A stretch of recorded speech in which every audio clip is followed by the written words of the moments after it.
अब हम लोग क्या करने वाले हैं, अभी से जो है अब एक कंप्यूटर की सीरीज स्टार्ट कर रहे हैं। 2-3 दिन वीडियोस आएंगे, 30 से 40 क्वेश्चंस को मैं कवर करूंगा, और उसमें से क्वेश्चंस तो रहेंगे और उसके ऑप्शंस को भी डिस्कस किया जाएगा। जैसे कोई क्वेश्चंस है उसके 4 ऑप्शंस है, तो चारों ऑप्शंस का क्या क्या मतलब है वो भी मैं आपको बताने वाला हूँ इस कंप्यूटर की सीरीज में। तो ये बहुत ज़्यादा इंपॉर्टेंट होने वाला है। मैंने क्या बोल रहा हूँ मैं, ये देखो, जैसे ये फर्स्ट क्वेश्चन है तो ये 4 ऑप्शन है, 4 का मैंने यहाँ पे डिटेल में एक्सप्लेनेशंस भी कर रखा हूँ और आपको ये भी मिलेगा।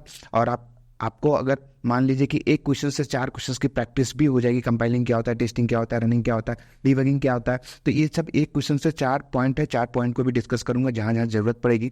तो इन सब चीज़ ये जो है मैंने स्टार्ट किया है आज से, और इसके 2-3 पार्ट आएंगे यूट्यूब पे ही आएंगे। तो ये सब चीज़ आप आराम से देख सकते हो और ये आपको बहुत ही ज़्यादा बेनिफिट करने वाला है कंप्यूटर सेक्शन में, क्योंकि लास्ट ईयर बहुत ही इजी क्वेश्चंस आए थे। ये सब मैंने इजी भी लिया है, थोड़ा सा टफ भी लूँगा, धीरे लेवल जो है अपग्रेड होगा। अभी इजी वाले ही ज़्यादातर क्वेश्चंस है इसमें। और तो देखो ये वीडियो को बहुत ही ज़्यादा इंपॉर्टेंट है और इंटरेस्टिंग है, और ज़रूर लाइक करके जाना, और जो भी डाउट नीचे कमेंट में भी छोड़ के जाना। और हाँ, 30 डेज़ का चैलेंज ले रहे हो ना, 30 डेज़ का जो हमारे पास मॉक टेस्ट का चैलेंज है, 30 डेज़ मॉक चैलेंज जिसे हम लोग अभी स्टार्ट किए, आज डे 3 है, अभी तक डाला नहीं हूँ, बस ये वीडियो डालने के बाद मैं अभी मॉक टेस्ट डालने वाला हूँ, रात तक वो मॉक टेस्ट आ जाएगा। तो क्या है, आज डे 3 है। आई होप आप लोगों ने वो 2 मॉक टेस्ट दिए होंगे और बहुत ही ज़्यादा इंपॉर्टेंट है। उस मॉक टेस्ट से भी बहुत चीज़ आपको जो है सीखने को मिलने वाली है। तो मॉक टेस्ट जरूर से ज़रूर देना दोस्तों, और बहुत ही इंपॉर्टेंट है। नीचे डिस्क्रिप्शन में सभी चीज़ों का लिंक है, जा करके आप एक बार ज़रूर से देख सकते हो, और कोई भी डाउट हो तो हमारे इस नंबर पे जो है आप कांटेक्ट कर सकते हो, ठीक है, या फिर मैसेज कर सकते हो, नहीं लगेगा कॉल तो ये चीज़ करो। चलिए अब हम लोग क्वेश्चंस की ओर बढ़ते हैं। तो हमारा जो पहला क्वेश्चन है, ये रहा हमारा फर्स्ट क्वेश्चन। पेन का कलर चेंज करते हैं। तो फर्स्ट क्वेश्चन है, is dash is the process of finding errors in software code.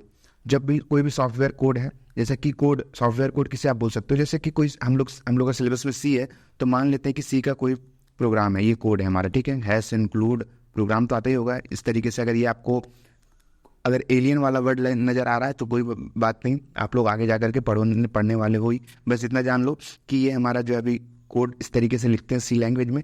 और फिर हमारा इंट मेन, एक हम लोग छोटा सा हेलो वर्ल्ड का प्रोग्राम बना लेते हैं, ठीक है। फिर आपको प्रिंट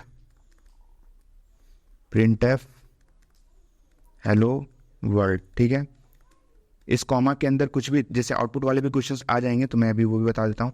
और रिटर्न लिखो, रिटर्न 0, इंट लगाए इसलिए रिटर्न कर दे रहे, ठीक है। प्रिंट एफ से ये स्टेटमेंट जो कुछ भी लिखोगे तो हमें कंसोल विंडो पे प्रिंट हो जाएगा। Hello world double inverted comma के अंदर कुछ भी लिखोगे एज इट इज़ प्रिंट हो जाएगा।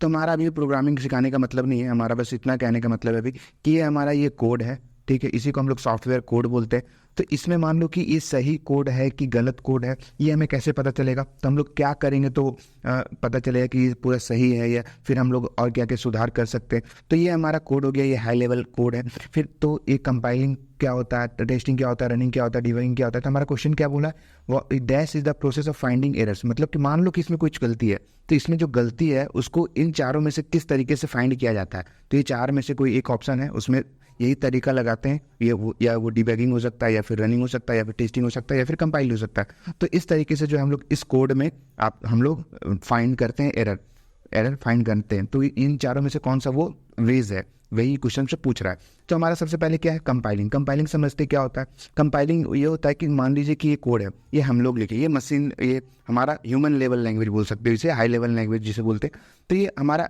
ये हम लोग लिखे, तो ये हाई लेवल लैंग्वेज है, इसको मशीन तो ऐसे समझेगा नहीं, कंप्यूटर तो इसे समझेगा नहीं, कंप्यूटर तो इसे सिर्फ 0 और 1 के फॉर्म में समझता है, और उसे कुछ समझ में आता नहीं है क्या है नहीं है, कुछ भी समझ में नहीं आता। तो ये पूरा कोड जो है बाइनरी में चेंज होगा, वो सब काम कैसे होता है, वो सब चेंजेस होगा, वो क्या होता है, वो कंपाइल करता है। कंपाइल जो क्या करता है, वो एक बार में पूरे प्रोग्राम को जो है वो कंपाइल कर देता है, उसमें क्या क्या गलतियाँ हैं, क्या क्या कहाँ सुधार करनी है, वो आप लोग देख सकते हो, पूरा एक बार में ही वो चेंज कर देता है। उसे हम लोग क्या बोलते हैं, उसे कंपाइलिंग बोलते हैं। तो यहाँ पे हम लोग का यहाँ पे दिया भी गया है, देखो, compiling is the process of translating the source code मतलब कि ये सोर्स कोड यही है, सोर्स कोड, ठीक है, ये सोर्स कोड है। Source code written by a programmer, मतलब कि जो हमने लिखा भी वो प्रिंट हेलो वर्ल्ड का प्रोग्राम लिखा programmer into machine code that a computer can understand that into machine code, मतलब कि जो ये हमारा सोर्स कोड है written by a programmer into a machine code में जो है वो कन्वर्ट करता है, that can understand and execute, मतलब कि मशीन जो है समझेगा और फिर उसे एग्जीक्यूट करेगा। तो ये हमारा काम कौन करता है, हमारा कंपाइलिंग करता है। तो it is check for syntax error and generate executable file, मतलब कि ये हमारा जो है वो एक्सटेंशन में कन्वर्ट करेगा कंपाइल, और फिर जो है रन करने का काम आएगा, फिर एग्जीक्यूट करने का काम आएगा। However it does not specially focus on finding logical error in the code, मतलब कि हम लोगों ने लॉजिक लगाया, हेलो वर्ल्ड का प्रोग्राम जैसे सम ऑफ टू नंबर का प्रोग्राम है, तो वो लॉजिकल ये सब में वो दिमाग नहीं लगाता, बस इसमें क्या गलती है क्या क्या वो फाइंड कर सकता है। मान लीजिए कि यहाँ पे जो हम लोग सेमी कॉलन दिए ये सही है कि नहीं है, करली ब्रेसेस दिए ये यहाँ पे देना चाहिए कि नहीं देना चाहिए, बस ये सिंटैक्स एरर फाइंड करता है और फिर वो आपको कंपाइल कर देता है पूरे प्रोग्राम को। और टेस्टिंग क्या है, टेस्टिंग हमारा ये देखेगा कि प्रोग्राम सही से काम कर रहा है कि नहीं कर रहा है, कहाँ पे गलती है क्या है नहीं है। तो टेस्टिंग देखो, टेस्टिंग इन्वॉल्व्स एग्जीक्यूटिंग अ प्रोग्राम और सिस्टम टू आइडेंटिफाई बग्स और एरर, कहाँ कहाँ गलतियाँ है वो हमारा टेस्टिंग में, जब टेस्टिंग का एक जॉब पोस्ट भी होता है तो टेस्टिंग वही प्रोग्राम आपको पूरा दिया हुआ है, आप इसमें से बग फाइंड करो कि कहाँ पे क्या गलती है, क्या सुधार सकते हैं, बस ये आप लोग फाइंड कर सकते हो। It is a broader term. फिर various types of testing including unit testing, integration testing, ये टाइप्स है टेस्टिंग के। तो testing aim to ensure that software behaves expected and meets specified requirements, मतलब कि टेस्टिंग का काम इतना है कि हमने जो प्रोग्राम बनाया है वो हेलो वर्ल्ड का प्रोग्राम बनाया है, तो ये कंसोल पे हेलो वर्ल्ड प्रिंट कर रहा है कि नहीं कर रहा है, इतना काम करता है वो टेस्टिंग। और रनिंग क्या है, रनिंग भी सेम तरीके से होता है कि जो हमारा प्रोग्राम है वो सही तरीके से रन करना है कि नहीं कर रहा है, हेलो वर्ल्ड वो प्रोग्राम हमारा प्रिंट कर रहा है कि नहीं कर रहा है, वो काम कौन करता है, running. Running refers to the execution of a program और software, it involves actually using application to perform specific task, जिस टास्क के लिए जो सॉफ्टवेयर बनाया गया है क्या वो काम कर रहा है कि नहीं कर रहा है, वो हमारा रनिंग में चेक होता है। वाइल रनिंग अ प्रोग्राम में help uncover some errors, it is not dedicated process for identifying fixing error in the code, मतलब कि इसमें एरर से उतना मतलब होता नहीं है, काम कर रहा है कि नहीं वो ज़्यादा ये फोकस करता है। लास्ट में होता है हमारा डीबगिंग।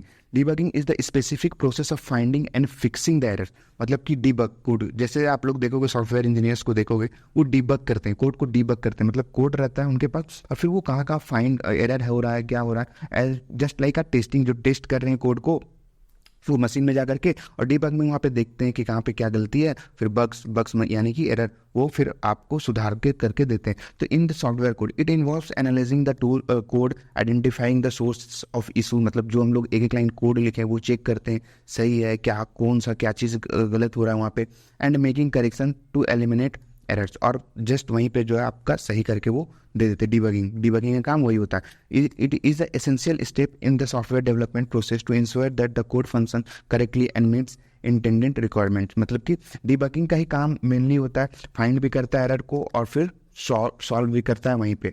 तो हमारा जो इसका करेक्ट आंसर होगा finding errors in the software code, वो डीबगिंग मतलब कोड को फाइंड भी करना, एरर को सॉल्व भी करना और फिर जो है वो सही, मान लीजिए कि ये कोड को हम लोगों ने क्या बनाया, हेलो वर्ल्ड प्रिंट करने के लिए बनाया, तो क्या वो काम कर रहा है कि नहीं कि सही कर रहा है। तो बस इतना सा काम होता है, क्या होता है, डीबगिंग का। तो इसका करेक्ट आंसर जो हो जाएगा वो डीबगिंग हो जाएगा।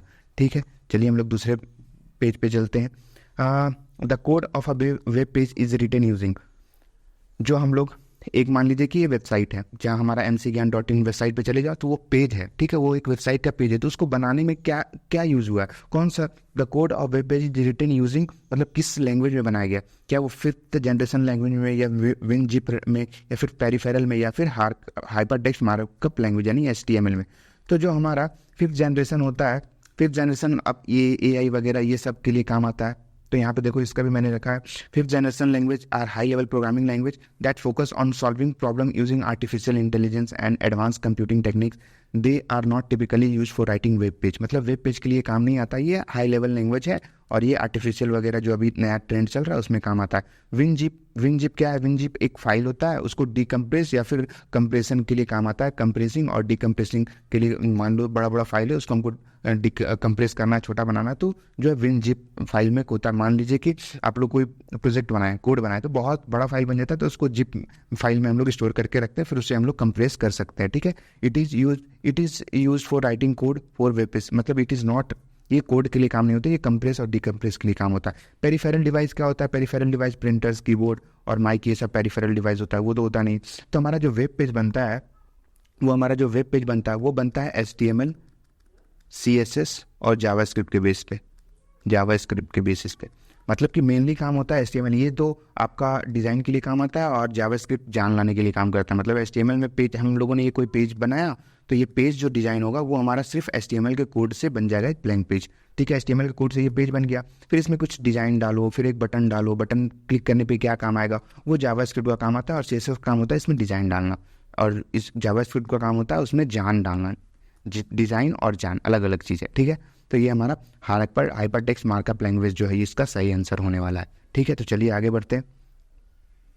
सी programming was created at Dennis Ritchie. Dennis Ritchie ने कौन से लैब में जो है सी प्रोग्रामिंग को क्रिएट किया था? तो हमारा ये तो बच्चे बच्चे जानता है, AT&T बेल लेबोरेटरी, ठीक है, ये था।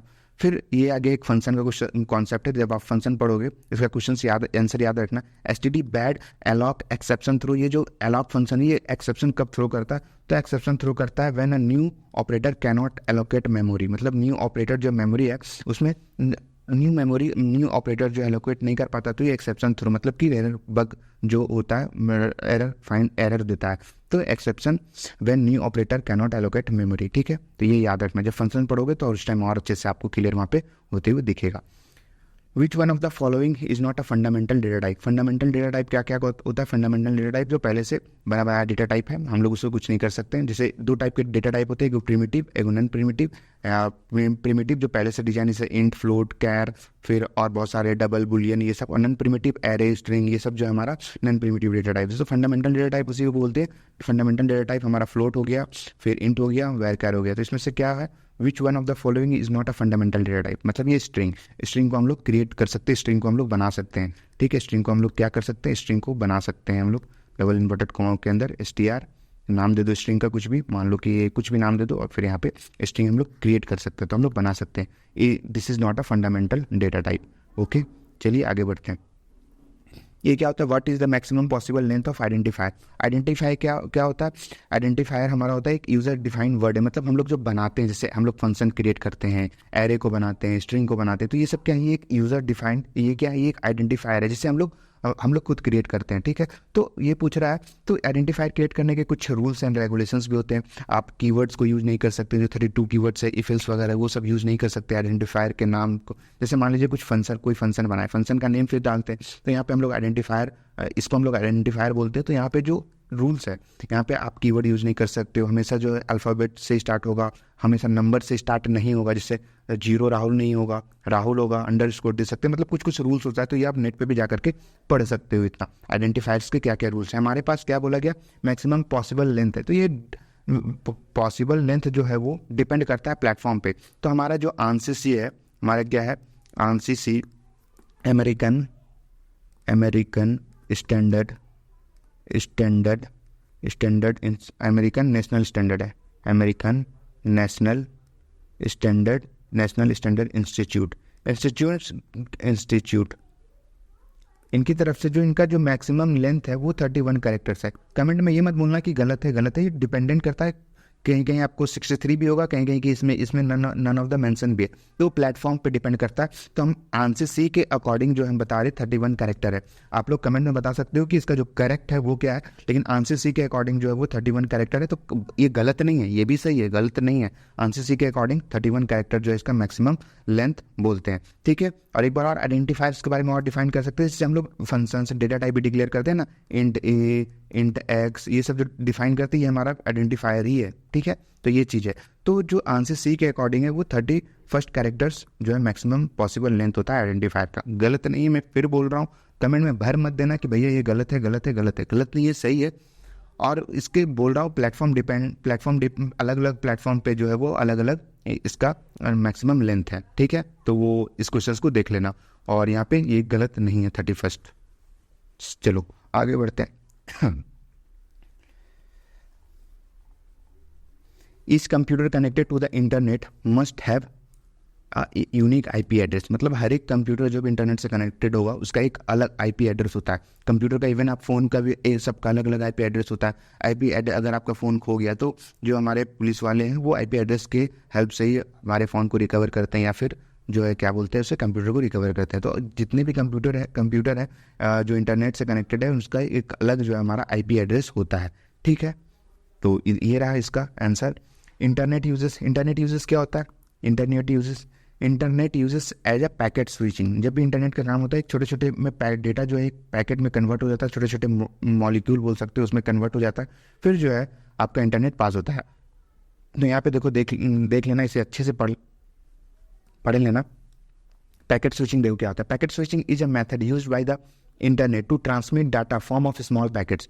जो पैकेट स्विचिंग है वो डेटा को ट्रांसमिट करता है छोटे छोटे पैकेट्स में डेटा को ट्रांसफर करता है। कैसे काम करता है? Data is divided into small packets, मतलब मान लो कि ये डेटा है, ये छोटे छोटे पैकेट्स में डिवाइड हो जाएगा, ठीक है, बिफोर ट्रांसमिशन। मतलब कि ट्रांसमिशन एक जगह से दूसरे जगह जाने से पहले छोटे छोटे पैकेट में ये हमारा जो है क्या होगा, डिवाइड हो जाएगा। Each packets contain a portion of the original data along with the information.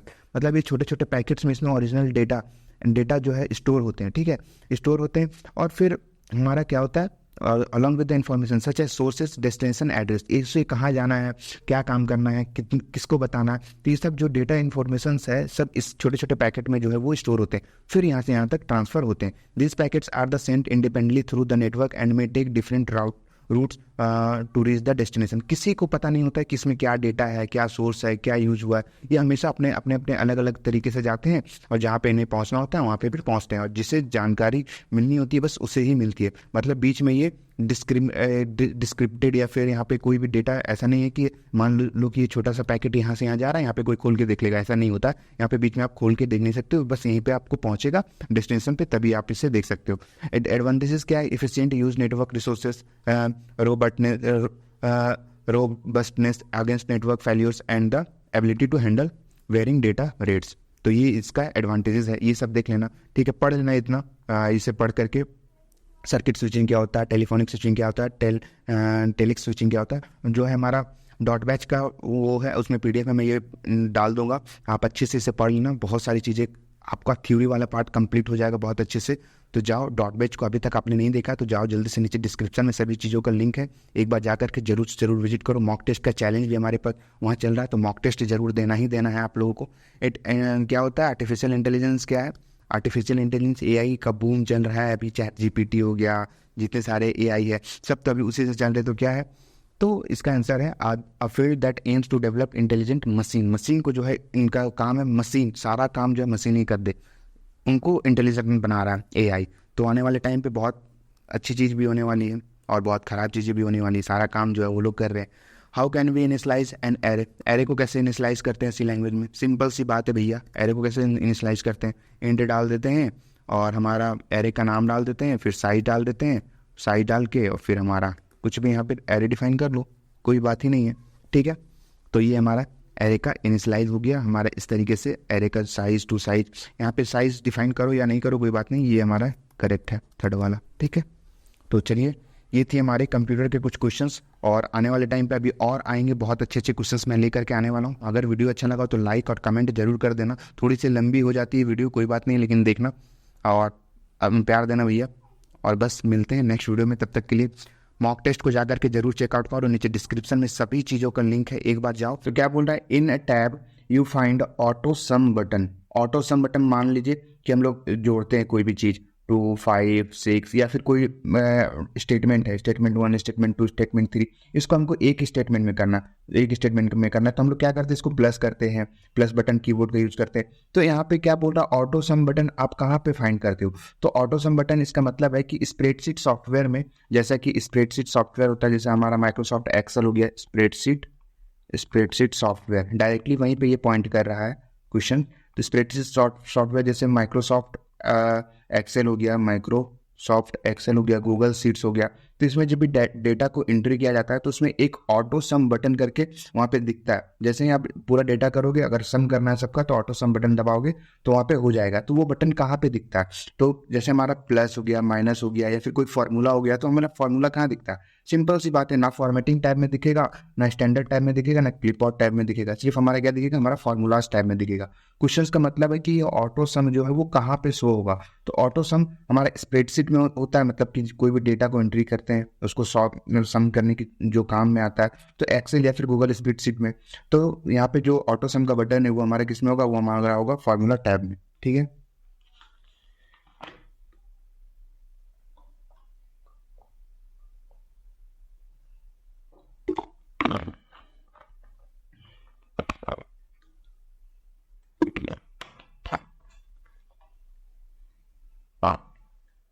तो चलिए दूसरे क्वेश्चन की ओर बढ़ते हैं। ये हमारा दूसरा है, विच of the following term associated with the internet. मतलब जो ये हमारा टर्म है, प्लॉटर है, स्लाइड प्रेजेंटेशन है, बुकमार्क है, पाई चार्ट है, तो ये जो क्या ये इंटरनेट से रिलेटेड कौन सा है? एसोसिएटेड मतलब इंटरनेट से रिलेटेड क्या है? तो प्लॉटर क्या होता है? प्लॉटर होता है प्रिंटिंग करने का एक मोटा मोटा, आप सीधा सीधे जान लो, प्रिंटिंग का जैसा काम आता है वो होता है प्लॉटर। स्लाइड प्रेजेंटेशन मतलब जो पीपीटी आप लोग करते हो या फिर गूगल स्लाइड हो गया या फिर ये पावर पॉइंट पीपीटी जो हम लोग बनाते हैं उसको प्रेजेंटेशन करते हैं। फिर हमारा बुकमार्क, ये फिर पाई चार्ट हो गया, ग्राफिकल जो है शो करने का तरीका है ग्राफिकल। तो एक डिटेल में हम लोगों ने इसका लिखा है डिटेल में, ये देखो प्लॉटर क्या है। जैसा कि मैंने बताया, plotter is a device used in the field of a computer aided design for printing vector graphics.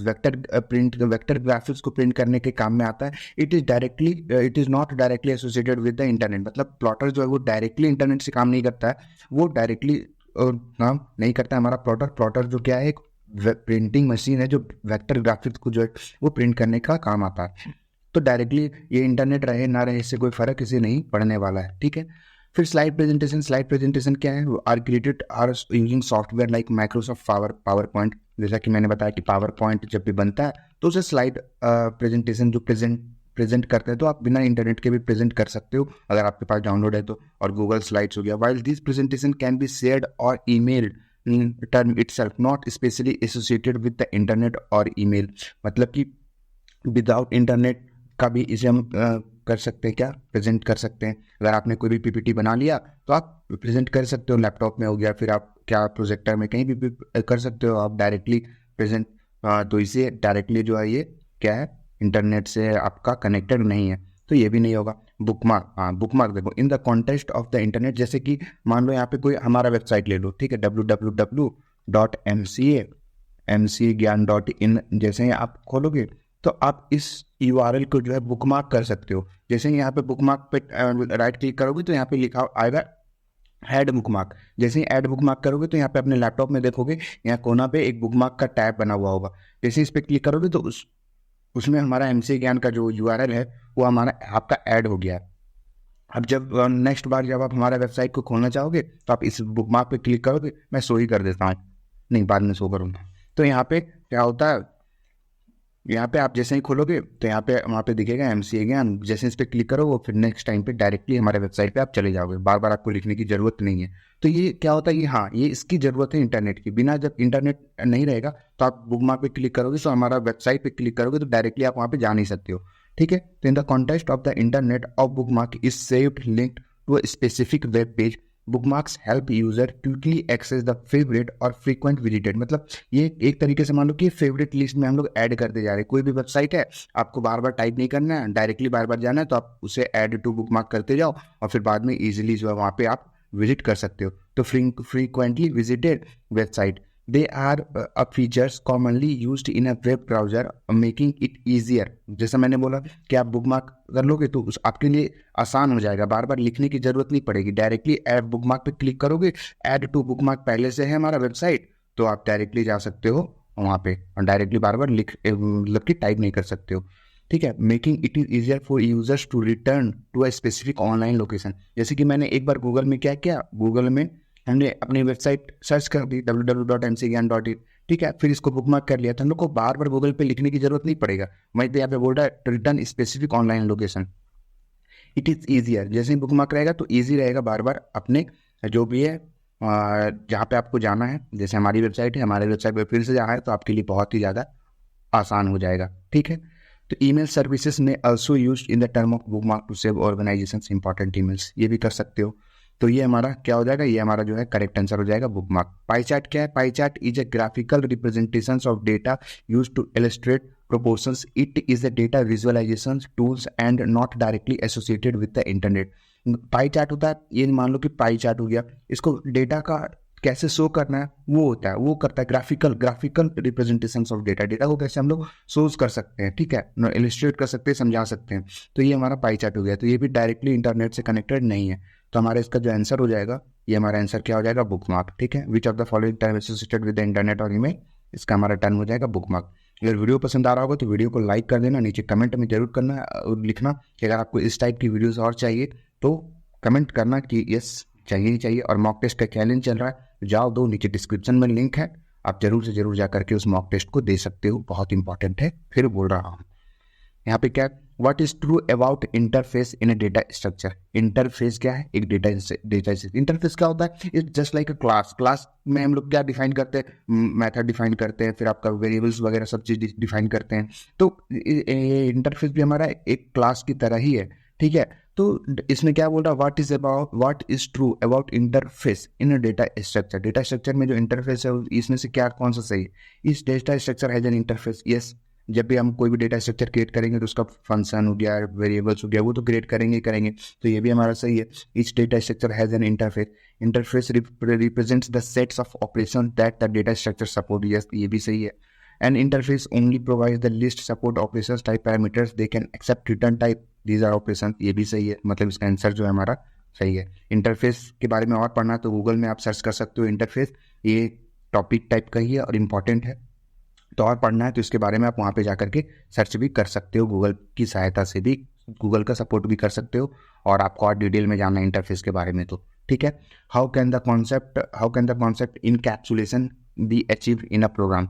देखो, कोई लैंग्वेज जब भी पढ़ोगे, जावा हो गया, तो हमारा क्या होगा, वहाँ पे ऊप्स का कॉन्सेप्ट आता है, ठीक है। ऊप्स का कॉन्सेप्ट आता है, तो ऊप्स के कॉन्सेप्ट में हमारे पास होते हैं 4 बिल्डिंग ब्लॉक्स या 4 पिलर्स बोल सकते हैं आप उसे।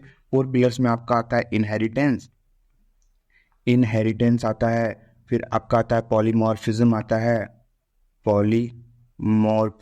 है, फिर आपका आता है एब्स्ट्रैक्शन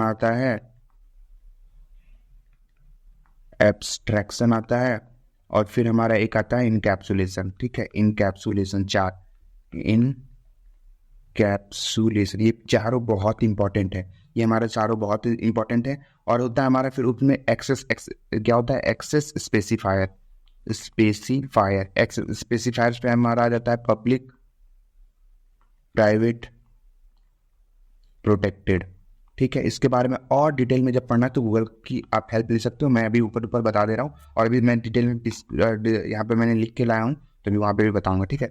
तो इनहेरिटेंस ऊप्स के 4 बिल्डिंग ब्लॉक्स है हमारे, 4 पिलर्स जैसे आप बोल सकते हो, इनहेरिटेंस, पॉलीमॉर्फिज्म, एब्स्ट्रैक्शन, इनकैप्सुलेशन। तो हमारे यहाँ पे क्या बोला गया, how can the concept of encapsulation can be achieve in the program. मतलब कि जो एनकैप्सुलेशन का कॉन्सेप्ट है वो हम अपने प्रोग्राम में कैसे अचीव कर सकते हैं। तो एनकैप्सुलेशन होता है wrapping of a data into single unit. मतलब कि जैसे कि हम लोग क्लास लिखे, ठीक, बनाए, क्लास के अंदर ही हम लोग मेंबर फंक्शन या फिर डेटा मेंबर को ही हम लोग इनिशियलाइज कर सकते हैं, उसको बना सकते हैं, ठीक है। तो एक सिंगल यूनिट में डेटा को रैप कर देना, मतलब एक क्लास के अंदर सारे डेटा को रैप कर देना, मोटा मोटी सिंपल सा भाषा भी इतना जान लो, क्योंकि उसके कॉन्सेप्ट बहुत बड़े हैं, आपको ज़्यादा डिटेल में जाने की जरूरत है नहीं। तो इसको इन जैसे क्लास के अंदर हम लोग कैसे सब चीज़ कर सकते हैं, तो हम लोग 3 तरीके से कर सकते हैं। पब्लिक मतलब एक्सेस स्पेसिफायर के थ्रू उसको इनकैप्सुलेशन को यूज़ कर सकते हैं, अचीव कर सकते हैं। तो हमारा जो आंसर होगा, by using the access specifier, public private protected की मदद से जो हम लोग इनकैप्सुलेशन को अचीव कर सकते हैं हम अपने प्रोग्राम में। और डिटेल में इसको जानते हैं, देखो, by using the access specifier. Encapsulation क्या होता है, encapsulation is the building of data and a method that operate on the data into a single unit, ठीक है। सिंगल यूनिट मैंने अभी बताया, सिंगल यूनिट यानी कि क्लास के अंदर ही डेटा मेंबर और डेटा फंक्शन को जो हम लोग डेटा वेरिएबल को जो है हम लोग इनिशियलाइज कर सकते हैं। Often referred to a class के अंदर access specifiers such as public, private and protected in many programming language like Java and C++ help control the visibility of members, variables and method within a class. By using access specifier you can restrict access to certain members, enforcing encapsulation। जैसे कि यहाँ पे बोला है class के अंदर, ठीक है, क्लास के अंदर हम लोग मेंबर फंक्शंस को डिफाइन करते हैं, मेंबर फंक्शंस को, डेटा मेंबर्स को। तो हम लोग यहाँ पे मान लो कि पब्लिक कर दिए, तो ये जो मेंबर फंक्शन हम लोग या फिर डेटा मेंबर को इनिशियलाइज किए वो कहीं पे भी यूज कर सकते हैं। अगर प्राइवेट किए तो विद इन द ब्लॉक्स में ही हम लोग यूज कर सकते हैं। प्रोटेक्टेड में तो क्या होता है, पब्लिक और प्राइवेट और प्रोटेक्टेड का मतलब ये है कि जो भी डेटा मेंबर यूज करते हैं, तो हम लोग अगर बिल्डिंग ब्लॉक में करना चाहते हैं तो क्या है, एक पढ़ोगे आप ग्लोबल स्कोप वेरिएबल, तो जब सब इन सब का जब कॉन्सेप्ट आएगा तो बिल्डिंग ब्लॉक्स के अंदर ही कैसे हम लोग का अगर हम लोग मान लीजिए कि यहाँ पे कोई भी डेटा को इनिशियलाइज किए, तो हम लोग सिर्फ इसी जो ये स्कोप है बस इसी के अंदर ही यूज कर सकते हैं, इसके बाहर हम एक को यूज नहीं कर सकते हैं, तो ये सब जो कैसे प्रोटेक्टेड होता है, ये सब जब आप डिटेल में जब पढ़ोगे तो और अच्छे से आपको क्लियर वहाँ पे होते हुए देखने को मिलेगा।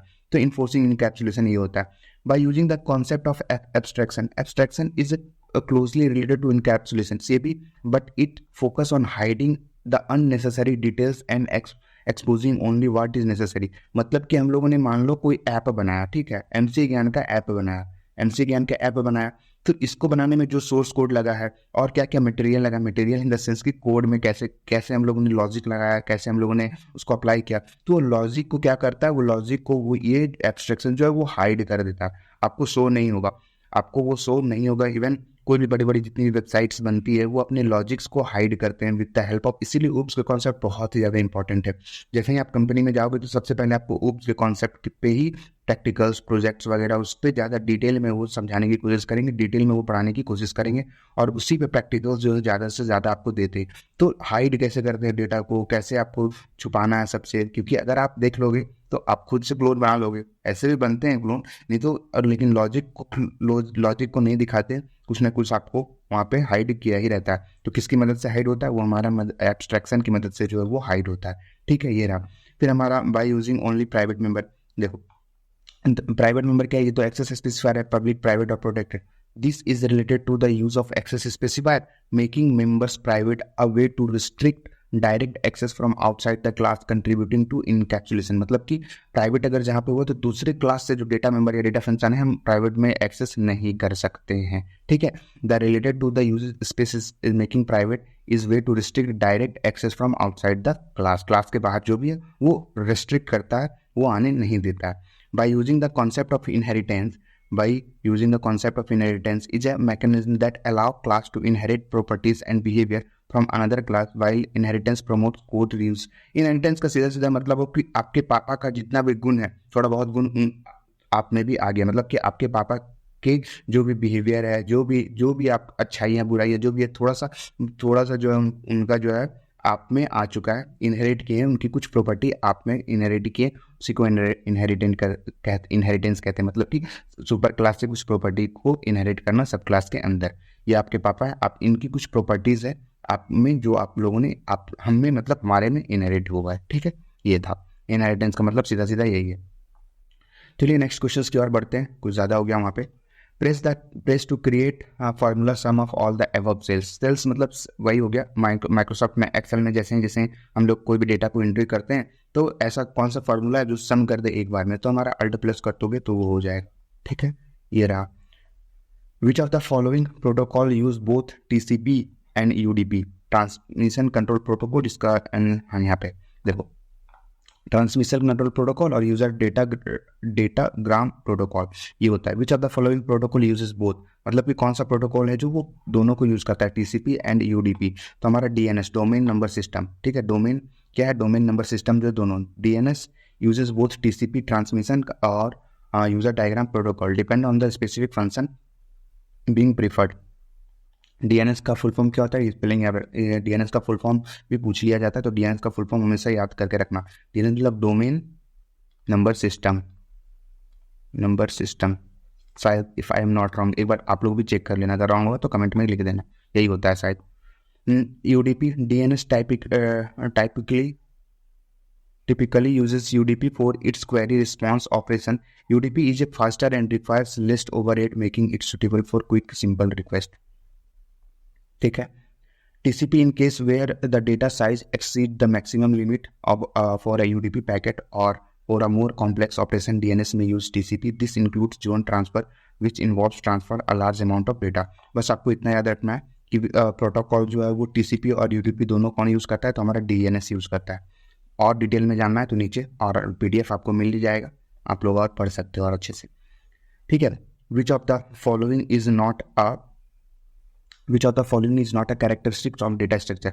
डेटा स्ट्रक्चर का इसमें से कौन सी कैरेक्टरिस्टिक नहीं है। डेटा स्ट्रक्चर मतलब कि डेटा स्ट्रक्चर और एल्गोरिदम्स ये बहुत इंपॉर्टेंट पार्ट है आपके प्रोग्रामिंग जर्नी में आपके जो है आप बोल सकते हो आपका आईटी जनरेटेड जर्नी में एक ना एक बार आप डेटा स्ट्रक्चर और एल्गोरिदम्स को आप पढ़ोगे तो डेटा स्ट्रक्चर में हमारा टाइम कॉम्प्लेक्सिटी भी निकाला जाता है, मतलब कितने कम से कम हमारा कोड जो है एग्जीक्यूट करने में टाइम लेगा, कितना से कितना जगह लेगा, स्पेस लेगा, मतलब कि कोई कोड है कितना हमारा मेमोरी लेगा, कितना कम से कम। तो बड़ी बड़ी कंपनी जो है ये बस यही दोनों पे ज़्यादा फोकस करती है कि जितना कम आपका टाइम ले, जितना कम आपका स्पेस ले, आपके पास उतना ही दिमाग है। बस ये जानती है बड़ी बड़ी कंपनियां, मतलब जितना कम से कम में आप कोड को रन करवा सकते हो, जितने कम से कम स्पेस ले सकते हो, क्योंकि मेमोरी का खेल है, डेटा का खेल है, जितने कम जगह पे आप डेटा को स्टोर करोगे आपका वाह है उतना ही है। ठीक है, तो ये भी होता है करेक्टनेस का, कोड में करेक्टनेस भी होना चाहिए। तो हमारा जो है ये क्या पूछा गया, नॉट अ करेक्टरिस्टिक, तो हमारा जो कंप्लीटनेस ऐसा कोई वर्ड है नहीं इसमें, डेटा स्ट्रक्चर में हमारा वो हो जाएगा। ठीक है, when creating a computer program the design the structure of the program क्या है, when creating a computer program, मतलब कि कोई भी प्रोग्राम हम लोग जब लिखते हैं तो कौन करता है स्ट्रक्चर को, डिजाइन कौन करता है, एंड यूजर करता नहीं है, प्रोग्रामर तो कोड लिखता है और तो होगा नहीं, तो सिस्टम एनालिसिस जो है वो डिजाइनिंग फिजाइनिंग का जो काम है वो सिस्टम एनालिसिस देखता है। तो आप यहाँ पे आप अच्छे से पढ़ सकते हो। एंड यूजर क्या होता है, एंड यूजर हमारा is the person of group for whom software is ultimately design and who will use the software to perform specific task, and users typically provide input regarding their requirement and preferences, but they are not directly involved designing program structure। ये आप detail में पढ़ना हो तो आप ये इसका follow कर सकते हो। हमारा आंसर क्या था, हमारा आंसर है system analysis.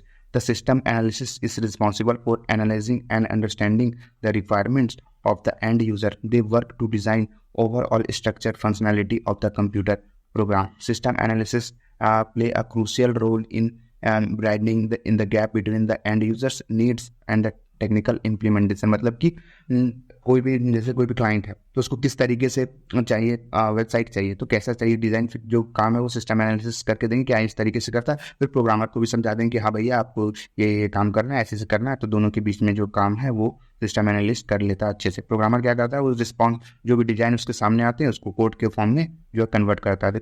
Implementing the design created by the system analysis, system analysis के द्वारा जो क्रिएट किया गया होता है उसको they write the actual code and translate the design into a working programme.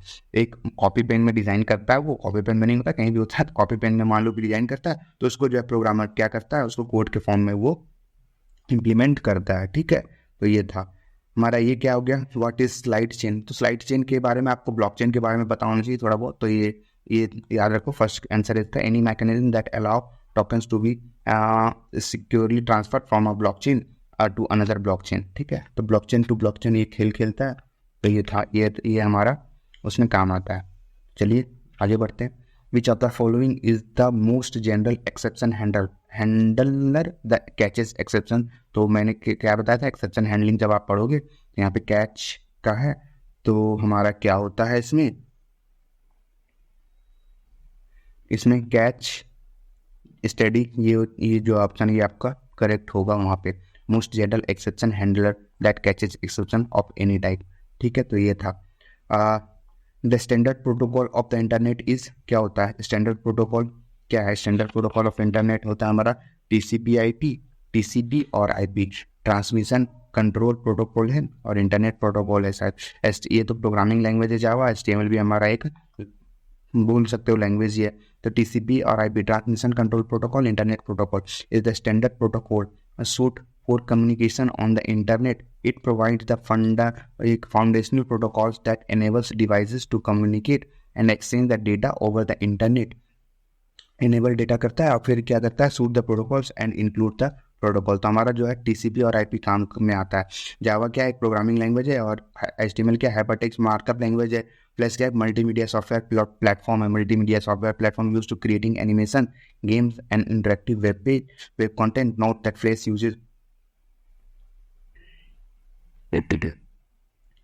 आज के टाइम पे ये फ्लैश यूजेस कम यूज़ होने लगा, कम यूज़ करने लगा, HTML5 को ज़्यादा मोस्टली जो है लोग प्रेफर कर रहे हैं। तो ये रही इसकी कुछ खासियाँ। Which statement is true regarding procedures, procedures के रिगार्डिंग जो है कौन सा स्टेटमेंट सही है।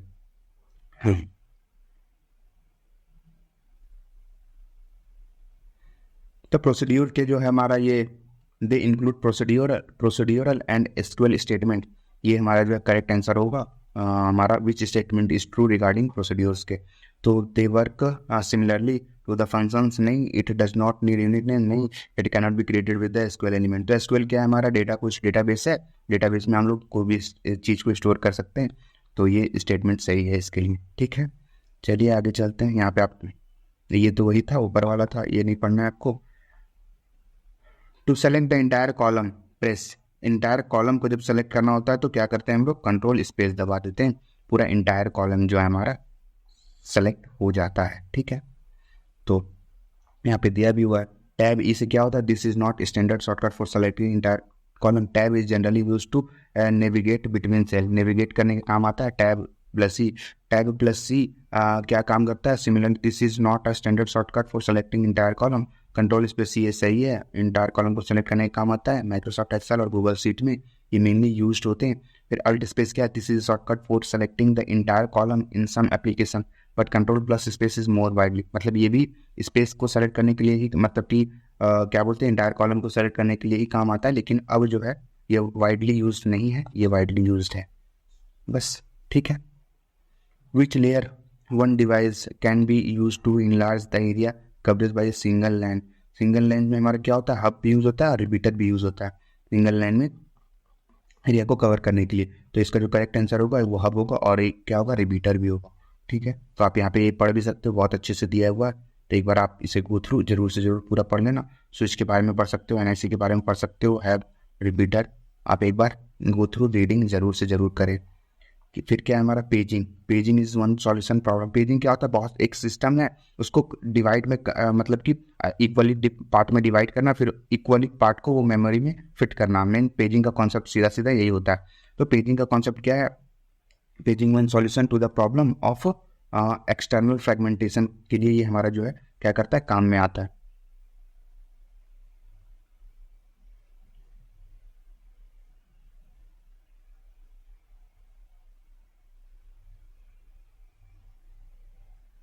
ठीक है, एक्सटर्नल फ्रेगमेंटेशन के काम में ये आता है। फिर हमारा क्या है, when class B is inherited from class A, what is the order in which the constructors of those classes are called, class A first, class B next, ठीक है।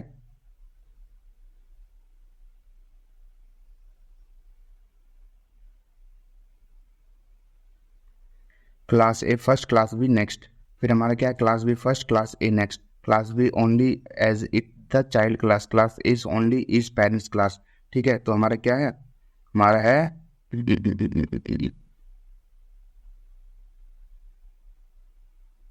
When class B is inherited from class A, मतलब class ए मान लो कि parents हैं और ये class B हमारा हम है, तो इनसे कुछ प्रॉपर्टीज में इनहेरिट हुआ, तो class A is the first class, B is the next class, ये हो जाएगा। Which of the following is not a binary number, तो बाइनरी नंबर कौन सा नहीं है, तो ये 202 नहीं है, क्योंकि 1 और 0 हमारा बाइनरी नंबर होता ही होता है, ठीक है। इसमें क्या, what is the correct value to return to the operating system upon the successful completion of a program, तो ये क्या है हमारा क्या होगा, यहाँ का 0 हो जाएगा, ठीक है, ये हमारा आंसर है।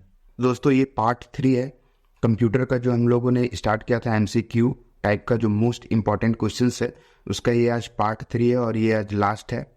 तो आप लोगों को आई होप वो जो क्वेश्चंस की लिस्ट है, 10 questions I think first part में था, 20 questions I think second part में था, और इसमें भी कुछ क्वेश्चंस और एक्स्ट्रा करने वाले। इस पर जो मेनली होगा वो नंबर सिस्टम हो गया, या जो कन्वर्जन वाले क्वेश्चंस थे ना, कन्वर्जन वाले, उस पर मैंने रखा है, और फिर लैंग्वेज, सी लैंग्वेज के जो कुछ क्वेश्चंस है उसको मैंने यहाँ पे रखा है। पूरी जो होने वाली ये वीडियो उसी इन्हीं 2 टॉपिक्स पे जाता है। तो कन्वर्जन वाले क्वेश्चंस तो आते ही आते हैं एग्जाम में, ये तो आप पीछा मतलब छोड़ नहीं सकते हो, और कन्वर्जन वाले मैंने पहले भी करवा रखा है, तो जाओ जाकर के वहाँ पे भी आप दे सकते हो। और कन्वर्जन वाले क्वेश्चंस आएंगे, ये 110% है, मतलब 100% से ऊपर चांसेस है कन्वर्जन के क्वेश्चंस तो पक्का आएंगे ही आएंगे। तो और एक न्यूज़ थी मॉक टेस्ट का, जो हम लोगों ने फ्री किया है एक मॉक टेस्ट, तो जाओ जा करके 7th नंबर का जो मॉक टेस्ट है 30 डेज चैलेंज वाला, 30 डेज चैलेंज का, वो जा करके जरूर से जरूर अटैम्प्ट करो और देखो किस तरीके से वहाँ पे मॉक टेस्ट दिया जाता है। तो फ्री था, वो फ्री ही है, तो जा करके जरूर से अटैम्प्ट करो। कहाँ से मिलेगा, नीचे डिस्क्रिप्शन में लिंक है, या फिर www.mcagyan.in पे जाना, वहाँ पे NICT.batch है, उसके अंदर जाना, 30 डेज चैलेंज जो मॉक टेस्ट है उस पर क्लिक करना, वहाँ पे मॉक टेस्ट नंबर 7 जो है वो पूरा का पूरा फ्री है, जाकर के आप लोग उसे ज़रूर से ज़रूर अटेम्प्ट कर सकते हो। ठीक है, तो चलिए अब हम आगे बढ़ते हैं और आपका एग्ज़ाम भी बहुत ही जल्द आने वाला है, तो चलिए हम लोग आगे की ओर बढ़ते हैं। फर्स्ट क्वेश्चन हमारा क्या है, पेन चेंज कर लेते हैं। पहला क्वेश्चन से हमारा hexadecimal number is represented by, hexadecimal जो नंबर है हमारा बाइनरी नंबर कैसे रिप्रेजेंट होता है, डेसिमल कैसे रिप्रेजेंट होता है, हेक्साडेसिमल नंबर कैसे रिप्रेजेंट होता है, 3 डिजिट में होता है या 4 डिजिट्स में होता है, 4 बाइनरी डिजिट में होता है या फिर 4 डिजिट्स में होता है या फिर सब में। तो इन तीनों का मतलब क्या क्या है पहले वो देख लेते हैं, उसके बाद फिर हमें आंसर तो पता चल ही जाएगा। तो 3 डिजिट क्या होता है, 3 digit, this statement suggest that hexadecimal number system by the 3 digit, however hexadecimal number is typically consist. सबसे पहले हेक्साडेसिमल नंबर के बारे में हम लोग और जान लेते हैं। हेक्साडेसिमल नंबर क्या होता है, हेक्साडेसिमल नंबर, ठीक है, हेक्साडेसिमल नंबर जो जिसका जो बेस है ना, बेस 16 है। जैसे बाइनरी का बेस 2 होता है, डेसिमल का बेस 10 होता है या ऑक्टल का बेस 8 होता है, तो उसी तरीके से जो हेक्साडेसिमल का बेस है वो 16 है। ठीक है, 16 है। इसको रिप्रेजेंट किया जाता है 0 से 9 और फिर ए से लेकर के आपका एफ तक। क्यों, क्योंकि हमारा जो है वो 0 से 9 तक ही क्या होता है, कंप्यूटर एक्सेप्ट करता है। उसके बाद 10 से हमारा ए हो जाएगा हमारा 10, बी हो जाएगा हमारा 11, सी हो जाएगा हमारा 12, डी हो जाएगा हमारा 13। इस तरीके से एफ तक जाता है। ठीक है, एफ तक हमारा हो जाता है 16। इस तरीके से हमारा ये रिप्रेजेंट होता है, क्या बोलते हैं इसे, हेक्साडेसिमल नंबर। तो ये हेक्साडेसिमल नंबर कितने डिजिट में रिप्रेजेंट होता है, 3 डिजिट, 4 डिजिट या फिर 5 डिजिट, जो भी है उस पर हम लोग अभी चर्चा करेंगे। तो hexadecimal number typically consist of base 16, जैसा कि मैंने बताया बेस 16 पे ये काम करता है numbering system, which means they are comprised with 16 distinct symbols. 0 से 9 तक है और फिर हमारा 10 ले लेता है, क्योंकि 1 0 हो जाएगा फिर 1 2 हो जाएगा तो वो कन्फ्यूज। तो फिर हमारा क्या होता है, ए से लेकर के हमारा एफ तक होता है। Therefore a single decimal hexadecimal digit can range from 0 से एफ तक, मतलब कि एक हेक्साडेसिमल का जो रेंज होता है वो हमारा 0 से स्टार्ट होगा और एफ तक खत्म होगा। 0 से पहले हो जाएगा 9, फिर हमारा 8 हो जाएगा एफ, ऐसा कुछ चलने वाला है। ठीक है, तो ये रही starting 3 digit. However, starting 3 digit, it is not entirely accurate because it does not specify whether it's referring to 3 digit individual hexadecimal digit representation of a number that can range from 000 और FFF hexadecimal number। तो हमारा जो ये hexadecimal number represent होता है वो 4 binary digit में होता है। किस में होता है, 4 बाइनरी डिजिट में होता है। कैसे, इस 4 बाइनरी डिजिट में कहने का मतलब है कि हमारा जब भी हेक्साडेसिमल का रिप्रेजेंटेशन या कन्वर्जन होगा तो हमारा 000 ये हमारा 4 डिजिट बाइनरी में, सिंपल 4 डिजिट में 4 डिजिट बाइनरी, 4 बाइनरी डिजिट में जो ये हमारा रिप्रेजेंट होता है, जैसे 111। इस तरीके से हमारा हेक्साडेसिमल नंबर जो है वो रिप्रेजेंट होता है। यहाँ पे भी वही कहा गया, देखो, this statement refers to the fact that each hexadecimal digit can represented by 4 binary digit bits के अंदर होता है। Since binary is a base 2 और numbering system, it's required 4 digit bits represent each of the 16 possible values from, देखो 0 से 0 base, इसका binary में क्या होता है, बेस 2 होता है, जैसे कि आप लोगों को पता है। तो ये हमारा 4 डिजिट में है, 4 बाइनरी डिजिट में जो है हमारा हेक्साडेसिमल नंबर रिप्रेजेंट होता है। ठीक है, बस अब ये पढ़ सकते हो 4 बाइनरी डिजिट, 4 डिजिट में क्या होता है। फिर ये आप लोग के लिए मैं दे रखा हूँ, आराम से आपने डिटेल में आप लोग पढ़ सकते हो उसे। This statement could be interpreted suggesting that a hexadecimal number is represented by 4 digit that might be understood in the context of the previous point where each hexadecimal digit can be represented by 4 digit binary number। तो हमारा 4 binary digit कहने का मतलब ये है कि 0000 और फिर हमारा 1111, इस तरीके से जो हमारा हेक्साडेसिमल नंबर वो है रिप्रेजेंट होता है। ठीक है, तो चलिए आगे बढ़ते हैं हम लोग। अब जो है ये क्वेश्चन है हमारा, इसको करना है हमारा क्वेश्चन दिया, कन्वर्जन वाला क्वेश्चन है ये, किस चीज़ का है, कन्वर्जन का क्वेश्चन है। तो हमारा जो है 1010 और ये बेस 2, इसको कन्वर्ट करना है डेसिमल में, इसको कन्वर्ट करना है हमारा डेसिमल में, बेस 10 में कन्वर्ट करना है। तो हम लोग पहले ही बता रखें, तो सबसे पहले लॉन्ग फॉर्म करते हैं, उसके बाद फिर शॉर्ट फॉर्म भी हम आपको बता देंगे। तो लॉन्ग फॉर्म में इधर से चलना होता है, इधर से चलना होता है। सबसे पहले 0 × 2 to the power 0 plus 1 × 2 to the power 1 plus 0 × 2 to the power 2 plus 1 × 2 to the power 3, यही रहता ना। हाँ, ठीक है। तो अब सिंपल यहाँ पे प्लस है तो इसको सॉल्व कर दो। 2 to the power 0 1 into 0 0 plus 2 to the power 1 2 into 1 2 plus यहाँ पे तो 0 हो जाएगा, कुछ भी इंटू करो, फिर 2 to the power 3 8 8 इंटू 1 8, अब प्लस कर दो तो 10। हमारा जो है आंसर आ जाएगा इसका 10 ही आएगा ना, बेस 10 में है तो हमारा इसका आंसर आ जाएगा 10। तो ये तो हो गया हमारा लॉन्ग फॉर्म। अब हमारा शॉर्ट फॉर्म हम लोगों ने क्या बताया था पहले ही, शॉर्ट फॉर्म में हम लोगों ने बताया था कि यहाँ पे मान लो कि सबसे पहले यहाँ पे लिख लो आप लोग, कैसे लिखोगे 1 2 मतलब डबल करते जाओ 8 8 16 32, ठीक है। अब हमारा क्या है, हमारा नंबर है ये 1 0 1 0, बस इधर से बैठाना स्टार्ट कर दो। यहाँ पे बैठा दो 1, यहाँ पे बैठा दो 2, यहाँ पे बैठा दो 4 और यहाँ पे बैठा दो, क्या बैठाओगे यहाँ पे, सॉरी 1 2 4 8, यहाँ पे बैठा दो 8। अब जहाँ जहाँ 0 है वहाँ काट दो, ठीक है। मान लो अब ऐसे कर दो, इंटू कर दो, यहाँ पे इसको इससे इंटू कर दो, इसको इंटू कर दो, इससे इंटू कर दो, इससे इंटू कर दो, ठीक है। ये हो गया। अब हो जाएगा 1, अब में प्लस करते जाओ, सॉरी यहाँ पे हो जाएगा 0 प्लस 2 प्लस 0 प्लस 8, आ गया सिंपल सा 8 2 जा 10। बस इसी तरीके से करते जाओ।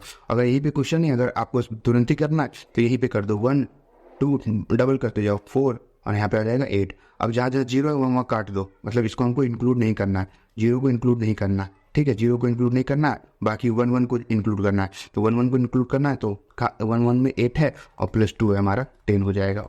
बस सिंपल सा ये फंडा अपना दो, ठीक है। डबल करते चले जाओ। हम लोग क्यों डबल कर रहे हैं, क्योंकि देखो सबसे पहले 2 to the power 0, 2 to the power 0 कितना होता है 1, 2 to the power 1, 2 to the power 1 कितना होता है 2, 2 to the power 2 क्या होता है 4, 2 to the power 3 क्या होता है 8, 2 to the power 4 क्या होगा फिर 16। तो इस तरीके से देखो 1 है फिर दुगना है फिर उससे डबल है फिर उससे डबल है, तो इस तरीके से हम लोगों ने ये निकाला, ठीक है। तो हमारा जो करेक्ट आंसर हो जाएगा वो हो जाएगा हमारा 10, ठीक है। चलिए आगे बढ़ते हैं। सिंपल सा है, हम लोगों ने डिटेल में एक्सप्लेन कर रखा है। तो अगर कुछ भी पूरा और पढ़ना है तो हमारे डॉट बैच को नीचे डिस्क्रिप्शन में लिंक है सभी चीज़ों का, तो जाओ जा करके वहाँ से आप लोग पढ़ सकते हो। यहाँ पे देखो क्या है, विच of the following is invalid hexadecimal, which of the following invalid hexadecimal, मतलब कि इनवैलिड हेक्साडेसिमल कहने का मतलब क्या है, हेक्साडेसिमल किससे स्टार्ट होता है 0 से 9 तक जाता है, फिर ए से हमारा एफ तक जाता है, ठीक है। तो इसमें देखो कौन कौन सा इंक्लूड नहीं है, तो हमारा देखो A0 F6 ये भी इंक्लूड है तो ये सही है, 4 5 6 8 तो ये भी सही है, ABCD ये भी सही है। ये हमारा X आ गया तो X हमारा इंक्लूड नहीं होता है हेक्साडेसिमल में, ठीक है। तो हमारा जो करेक्ट आंसर हो जाएगा वो हो जाएगा 1, क्यों विच of the following is invalid hexadecimal number, ठीक है। तो ये रहा। अब देखो अब इसमें क्या क्या है, कहा गया 4 5 6 7 8 इज ए डेसिमल, मतलब कि हमारा 4 5 6 7 8 ये डेसिमल में है, हमें किस में चेंज करना है, हमें चेंज करना है हेक्साडेसिमल में, बेस 16 में चेंज करना है, ठीक है। तो 16 में हेक्साडेसिमल डेसिमल टू हेक्साडेसिमल का जो है कन्वर्जन वो मैंने बताया था। हेक्साडेसिमल को मतलब डेसिमल को हेक्साडेसिमल में कन्वर्ट करने के लिए आपको डिवाइड देना पड़ेगा हेक्साडेसिमल नंबर से, यानी कि 16 से। तो हमारा जो है 4 5 6 7 8 डिवाइड करते चले जाओ, रिमाइंडर लिखते चले जाओ, ठीक है।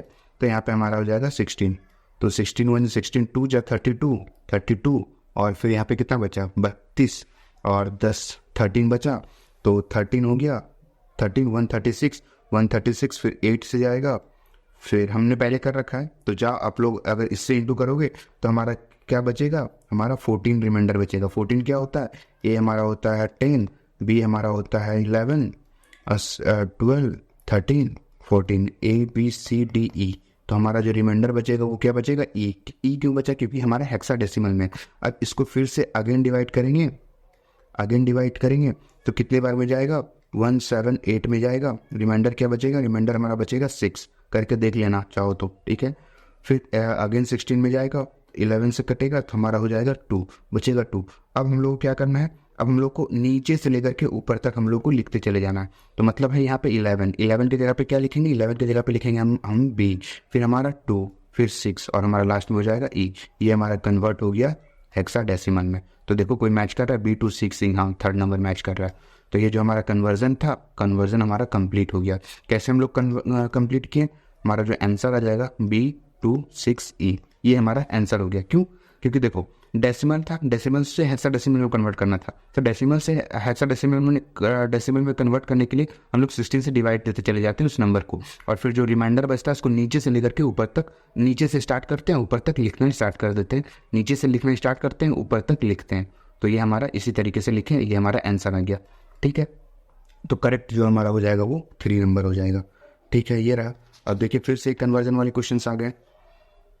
ये क्या बोल रहा है, conversion decimal number two it's octal. एक चीज़ और मैंने बोला था, डेसिमल को आप किसी में भी कन्वर्ट करना है तो उस नंबर से डिवाइड कर दो। जैसे कि डेसिमल को हेक्साडेसिमल में किए तो वो 16 से डिवाइड किए। अब यहाँ पे डेसिमल को ऑक्टल में कन्वर्ट करना है तो 8 से। ऑक्टल का बेस कितना होता है, 8 होता है। तो हमारा जो नंबर है 42, उसको हम लोग को ऑक्टल में कन्वर्ट करना है तो हम लोग 8 से डिवाइड करेंगे। अब उस टाइम किससे डिवाइड किए थे, 16 से। डेसिमल को किसी भी नंबर में अगर आपको चेंज करना है तो उस, मान लो कि हेक्साडेसिमल को बाइनरी में करना है तो 2 से डिवाइड, हेक्साडेसिमल में करना है तो 16 से डिवाइड, ऑक्टल में करना है तो फिर आपको 8 से डिवाइड, ऐसे करना पड़ेगा। ठीक है, 42 है, 42 को 8 से डिवाइड कर दो, सिंपल सी चीज़ है। तो 42 को 8 से डिवाइड करोगे तो 8 5 या 40, बचा हमारा 2। अब नीचे से ऊपर लिख दो, तो इसका जो सिंपल है 52 आ जाएगा। ठीक है, ये रही सिंपल सी बात है। तो क्या हो जाएगा यहाँ पे, हमारा आंसर हो जाएगा 52 बेस 8। डेसिमल को किसी भी नंबर में किसी भी अदर बेस में आपको जो है चेंज करना है तो उस बेस से डिवाइड करते चले जाओ। हम लोग को यहाँ पे किस में चेंज करना था, ऑक्टल में, तो ऑक्टल 8 से डिवाइड किए। पिछला क्वेश्चन में क्या था, 16 से करना था तो 16 से डिवाइड किए थे। ठीक है, इस तरीके से आपको करना है। चलिए आगे चलते हैं। और हमारा क्या है, अब हमारा है ये, which of the following is hexadecimal number equivalent to binary. मतलब कि बाइनरी नंबर दिया गया है, अब इसमें से हमें बताना है कि कौन सा हेक्साडेसिमल के है, मतलब कि इसको चेंज करने पे ये आया है, इसको चेंज करने पे ये हेक्साडेसिमल नंबर दिया गया है, इसको चेंज किए हैं बाइनरी में, तो हमें बताना है। तो बाइनरी से हम लोग एक चीज़ सीखे थे, बाइनरी से हेक्साडेसिमल में कैसे कन्वर्ट करते हैं। तो हमारे पास नंबर क्या है, 1 1 1, क्या है 1, फिर हमारे पास है 1 0 0 1। ठीक है, तो बाइनरी से हेक्साडेसिमल में करने के लिए हम लोगों ने ये किया था कि बाइनरी नंबर है उसको हेक्साडेसिमल में करो तो 4 का पेयर बना लो और फिर उससे बाइनरी में चेंज कर लो, मतलब कि बाइनरी डेसिमल में चेंज कर लो। तो इसे हम लोग डेसिमल में चेंज कर लेते हैं सबसे पहले। तो हम लोगों ने चेंज करना बताया, तुम्हें क्या बताया है कि यहाँ पे लिख दो 1 डबल कर दो 2 डबल कर दो 4 डबल कर दो 8, फिर उसी तरीके से 1 2 4 8। अब जहाँ जहाँ 0 है उसको काट दो, उसको नहीं हमें लेना है। यहाँ पे भी 0 उसको नहीं लेना है। तो अब हमारे पास क्या बच गया, 8 और प्लस 1 1, तो हमें इसको बस लिख देना है 9। अब यहाँ पे 1 है तो 8 4 12 12 और 2 14 और 1 15, तो हमें किस में, हेक्साडेसिमल में चाहिए। तो 8 4 2 1, तो हम लोग प्लस कर देंगे 8 + 4 + 2 + 1, कितना हो जाएगा 8 12 और फिर हमारा 3 15। 15 क्या होता है, A B C D E हमारा हो जाता है F। ठीक है, तो ये हो जाता है हमारा F। तो हो जाएगा हमारा क्वेश्चन क्या हो जाएगा, हमारा 15 है ना, तो 15 में हो जाएगा F। तो हमारा जो हो जाएगा ये हो जाएगा F। तो F और 9, मतलब कि 9 और F9, ये हमारा आंसर हो जाएगा। समझ में आया क्यों? बाइनरी से हम लोगों ने हेक्साडेसिमल में कन्वर्ट करने के लिए हम लोगों ने 4 पेयर बनाया और फिर 4 पेयर को हम लोग डेसिमल में चेंज कर लिया। डेसिमल में चेंज करना सिखाई दिया शॉर्ट तरीका, और उसी से हम लोगों ने चेंज कर लिया। अगर करना है तो बाइनरी में इसे 2 से इंटू करते चले जाओ या बाइनरी में चेंज कर लो, बात हो ही जाएगा वही। तो हम लोग कर लिए और इसका जो है सीधा साधा करेक्ट आंसर आ गया F9। ठीक है, चलिए आगे बढ़ते हैं। अब यहाँ पे there are how many types of number system.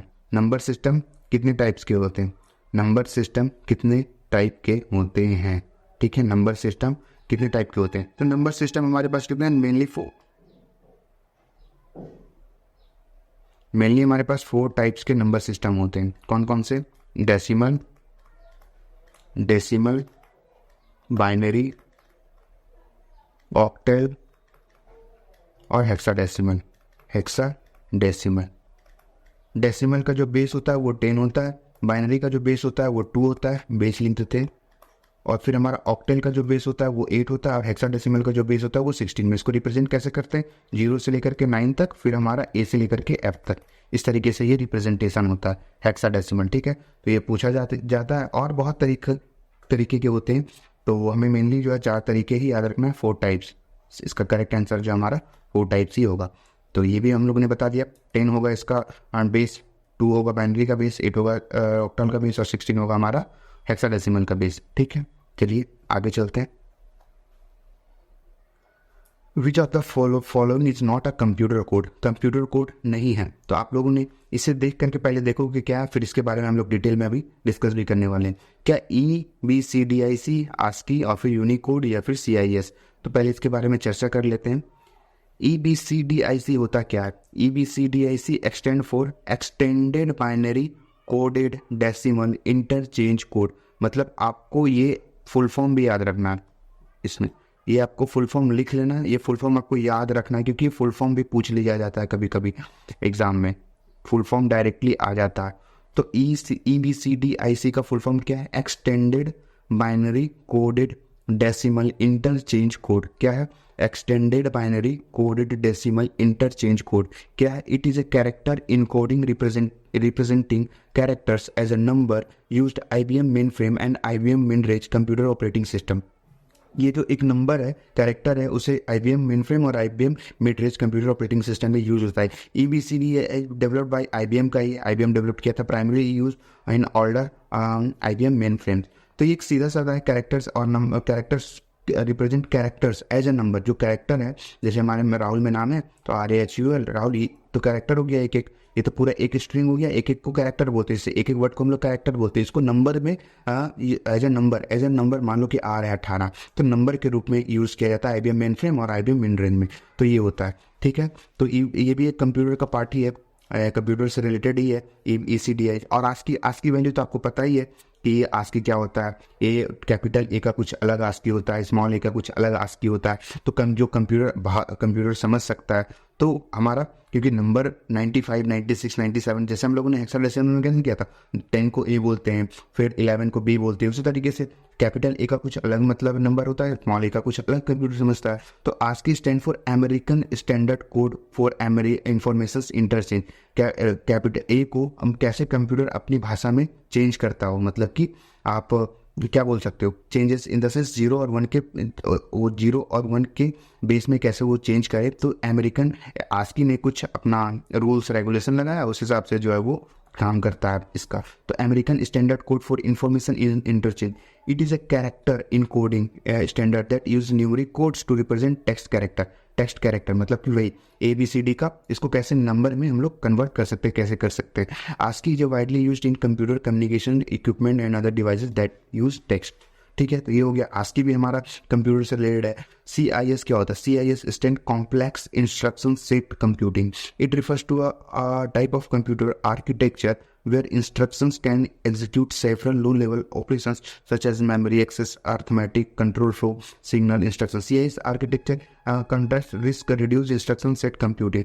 तो इससे क्या है, एक आर्किटेक्चर के रूप में मतलब ढांचा रूप तैयार करता है, जो सिस्टमेटिक वे होता है वो तैयार होता है, मेमोरी एक्सेस में होता है, कंप्यूटर आर्किटेक्चर में होता है। तो ये हो गया हमारा सिस का काम। यूनिकोड में क्या होता है? Unicode is universal character encoding. It provides unique number, तब अपना अपना सबका अलग अलग यूनिक नंबर होता है, एवरी कैरेक्टर्स का, फिर टेक्स्ट का, फिर नंबर का, रिगार्डलेस द प्लेटफॉर्म, प्रोग्राम और लैंग्वेजेस। तो ये भी हमारा जो है कंप्यूटर से रिलेटेड है। तो हमारा कंप्यूटर से रिलेटेड क्या है? नहीं, सिस्क जो है हमारा कंप्यूटर, क्योंकि वो आर्किटेक्चर है। तो नोट अ कंप्यूटर कोड, ये कंप्यूटर कोड नहीं है। ठीक है, ये कंप्यूटर कोड हमारा नहीं है सिस्क। तो इसका करेक्ट आंसर हो जाएगा 3rd। ठीक है, चलिए आगे चलते हैं। Which operators connect the structure name to its member name? Which operator connects the structure name to its member name? तो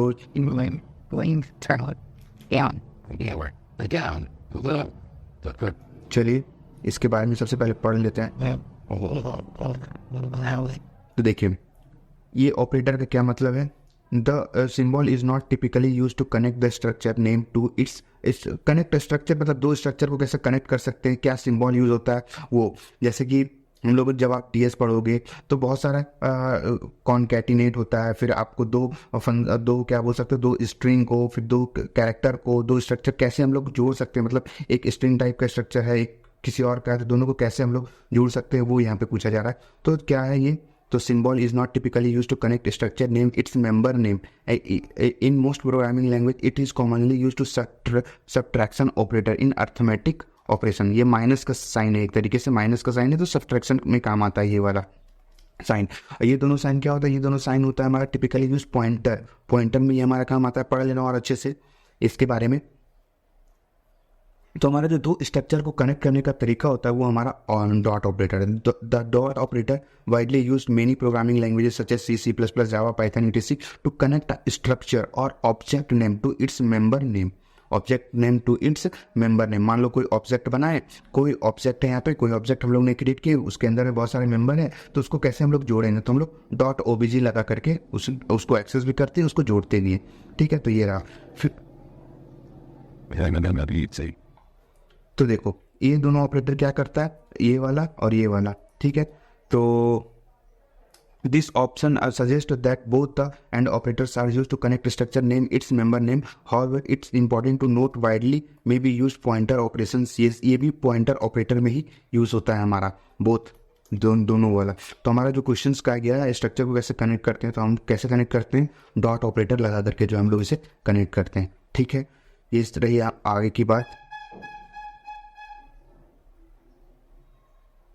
तो चलिए ये क्या है, what is the sort int in C programming. Sort क्या है, एक हमारा डेटा टाइप ही है जो शॉर्ट रेंज में काम आता है। तो बेसिक डेटा टाइप ऑफ सी भी है, क्वालिफायर भी है, फिर short is the qualifier and int is the basic data type भी है। तो हमारा इसमें ऑल ऑफ द मेंशन सभी चीज़ तो है ही यहाँ पे, तो ऑल ऑफ द मेंशन इसका करेक्ट आंसर हो जाएगा। ठीक है, the addressing mode where you directly specify the operand value.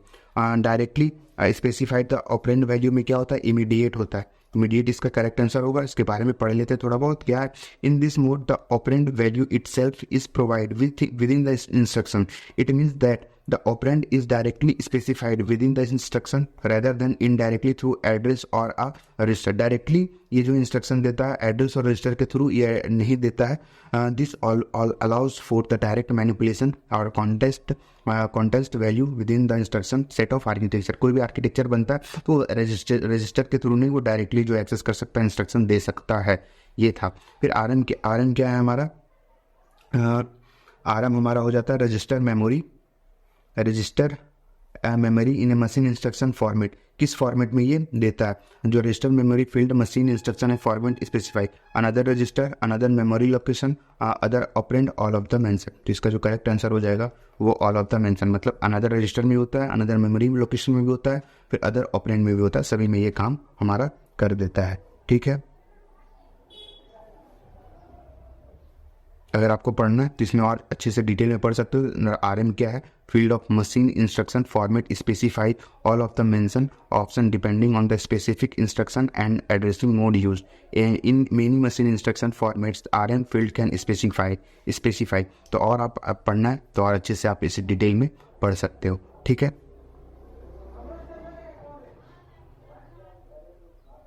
ये क्या, directive specifies the end execution of a program. Execution जब प्रोग्राम होता है तो एंड भी होता है और रिटर्न भी, मतलब रिटर्न भी कर देता है। तो इसका जो हम लोग का करेक्ट आंसर हो जाएगा वो हमारा रिटर्न ही हो जाता है। Return directive specify the end of execution of a program. ठीक है, ये रहा। फिर इसका देखो what will be the output. इसका आउटपुट क्या है, सबसे पहले इसका आउटपुट निकालते हैं। ठीक है, तो मान लो ए है, ए हमारा है 3 है। ठीक है, पहला क्या है, प्लस प्लस ए है, फिर प्लस है, ए प्लस प्लस है, फिर प्लस है कॉन्कैटिनेट, फिर माइनस माइनस ए है।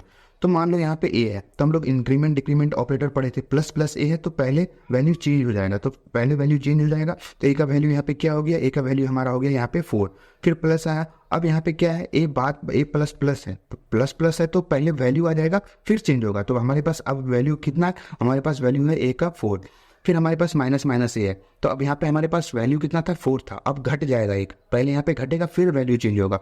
तो ठीक है, हमारे पास यहाँ पे आ गया 4। ठीक है, 4 है तो यहाँ पे 4 4 3 हो जाएगा इसका जो है करेक्ट आंसर, अगर बी का जो निकाला जाए। तो अब यहाँ पे पूछा जा रहा है कि क्या होगा इसका आंसर। तो देखो इसका आंसर होगा अनडिफाइंड बिहेवियर। अनडिफाइंड बिहेवियर क्या होगा, क्योंकि ये रूल्स को वायलेट कर रहा है, रूल्स के अकॉर्डिंग ये काम नहीं कर रहा, एक ही सेंटेंस में एक को चेंज कर रहा है बार बार। ठीक है, एक ही से मल्टीपल मॉडिफिकेशन कर रहा है, यहाँ पे प्लस प्लस कर रहा है, फिर ए प्लस प्लस कर रहा है, एक ही सेंटेंस में ये बार बार जो है आप ए का वैल्यू को चेंज कर रहा है, मॉडिफाई कर रहा है। तो ये नहीं होना चाहिए। अगर आप इसका डायरेक्टली आउटपुट पूछेगा तो ये आ जाएगा, और नहीं है तो फिर अनडिफाइंड वेरिएबल आ जाएगा। ठीक है, इसका आउटपुट क्या होगा, इसका आउटपुट तो क्या है, फॉलोइंग कोड इसका आउटपुट क्या होगा ये बता दो एक बार। रिटर्न 0।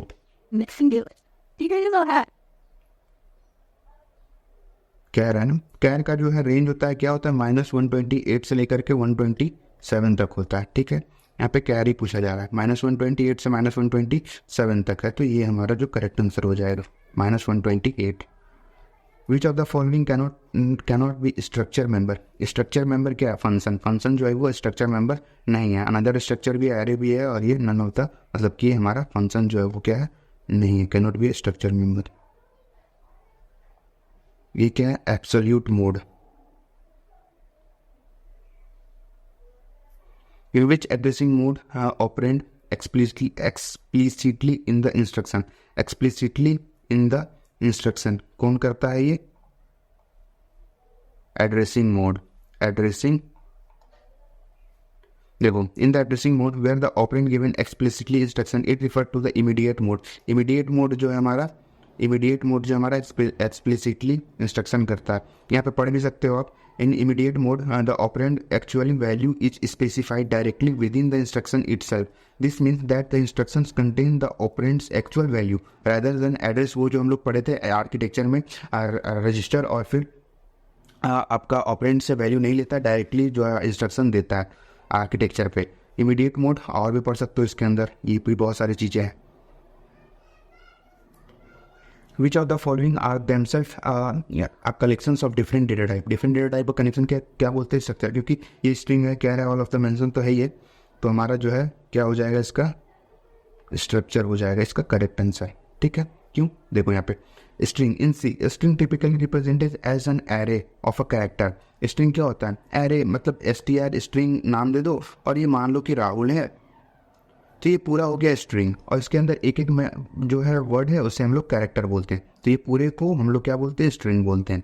ठीक है, तो where each element in the array represent a character in the string, while string contains a characters of different type, it is primarily composed of characters। ठीक है, तो structures in C user defined. Structures क्या है, user defined है, हम लोग define कर सकते हैं, स्ट्रिंग भी हम लोग डिफाइन कर सकते हैं। Type that contains variable of different data type, बहुत अलग अलग डेटा टाइप का हम लोग स्ट्रक्चर बना सकते हैं। ठीक है, देखो एक स्ट्रक्चर बना हुआ, स्ट्रक्ट पर्सन नाम करके, कैरेक्टर नेम है यहाँ पे, एक कैरेक्टर है, फिर इंट एज है, फ्लोट है, इस तरीके से हम लोग स्ट्रक्चर को डिफाइन कर सकते हैं। Struct person is a structure that contains variable of types char, int and float. अलग अलग डिफरेंट टाइप्स के डेटा टाइप्स को हम लोग यूज करके वो बना सकते हैं। ठीक है, char is a data type है, in C represent a single character. जैसे राहुल है तो ये एक कैरेक्टर हो गया, तो सिंगल रिप्रेजेंट है, सिंगल है, single represents a character while it used to represent characters, it not inherently a collection of different data type, each char variable represents a single character। Simple से बहुत सारी easy चीज़ है,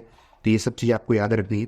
हाँ, percent आई का क्या वो फॉरवर्ड आइडेंटिफायर किसका है, अगर आप लोगों ने सी पढ़ा होगा तो इंट का जो है परसेंट आई होता है। ठीक है, सिंपल सी चीज़ थी ये, बहुत ज़्यादा चीज़ है नहीं।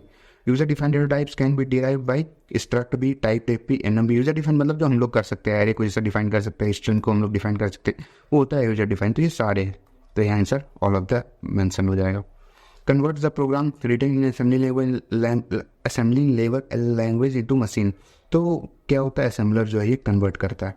आप इसके बारे में पढ़ भी सकते हो, डिटेल में दिया गया, आप आराम से इसे पढ़ो और फिर देखो। Translator for law programming language term क्या होता है, असेंबलर। यहाँ पे भी क्या हो जाएगा, असेंबलर हो जाएगा। वहाँ पे भी बहुत चीज़ है नहीं, वहाँ पे जो ऊपर वाला क्वेश्चन था वही सेम ही है। विच of the following is not a arithmetic operation. A into भी अर्थमेटिक है, ए डिवाइड वाला भी अर्थमेटिक है, ए इंटू और ए मॉडुलो भी अर्थमेटिक है। तो ये तो अर्थमेटिक है, ये अर्थमेटिक नहीं है, तो हमारा जो करेक्ट आंसर हो जाएगा वो ये हो जाएगा। ठीक है, चलिए in the case of zero address instruction method operands क्या है, push down stack. Push down stack जो है इसका करेक्ट आंसर है। Operation code field present in क्या होता है, machine language instruction. Operation code field is in present in machine language instruction, ये इसका करेक्ट आंसर है। Operation code field is present in क्या होता है, मैग्नेटिक डिस्क। ये मैग्नेटिक डिस्क इसका जो है करेक्ट आंसर है। तो इतना तो हम लोगों ने करवा दिया लगभग। अभी आपको कंप्यूटर में आपको किस पे फोकस करना है, एक कन्वर्जन वाले क्वेश्चन पे फोकस करना है, एक थोड़ा सा आउटपुट वाले क्वेश्चन पे फोकस करना, सारी चीज़ दिया हुआ है ऐप पे जा करके आप लोग देख सकते हो। ये सब क्वेश्चंस मैंने उठाया भी है कि बहुत सारे बच्चे भेजे थे मेरे को, ये क्वेश्चंस भी बहुत सारे अलग अलग मतलब इकट्ठा कर करके भेजे थे कि ये क्वेश्चंस है, आप करवा सकते हो। तो ये क्वेश्चंस मैंने उन्हीं लोगों से उठाया था, व्हाट्सएप पे बहुत सारे भेजते रहते थे कंप्यूटर की लैंग्वेज और फिर हमारा जो है क्या बोलते हैं इसे नंबर सिस्टम का जो भी था। तो सारे बच्चे ने जो भेजा था मैंने उसी को यहाँ पे बताने की कोशिश की है। तो इतना था, हम लोगों ने बहुत सारे 3 पार्ट में जो कवर कर लिया, बहुत हद तक जो है कंप्यूटर कंप्लीट हो चुका है। तो अब तीनों को अच्छा देखो और कमेंट करो। अगर रीजनिंग का भी चाहिए तो मैं जल्द से जल्द रीजनिंग का भी इसी टाइप का वीडियोस आने की कोशिश करूँगा। अगर टाइम है नहीं ज़्यादा तो मैं कोशिश ज़रूर करूँगा कि रीजनिंग का भी मैं आप लोगों को दे दूँ। और कोई भी नीचे डाउट है, अगर मॉक टेस्ट नहीं दे रहे हो तो भैया मॉक टेस्ट बहुत इंपॉर्टेंट है। पॉडकास्ट देखो सीनियर्स का क्या कहते हैं, तो मॉक टेस्ट आपको देना ही है, देना हर हाल में देना है। तो जाओ नीचे डिस्क्रिप्शन में सभी चीज़ों का लिंक है, आप वहाँ से दे सकते हो, या फिर हमारे नंबर है 8804044754, इस पर आप कॉल कर सकते हो कभी भी एनी टाइम। ठीक है, मिलते हैं नेक्स्ट वीडियो में, तब तक के लिए आप पढ़ते रहो और आपका एग्जाम अच्छा जाएगा। Best of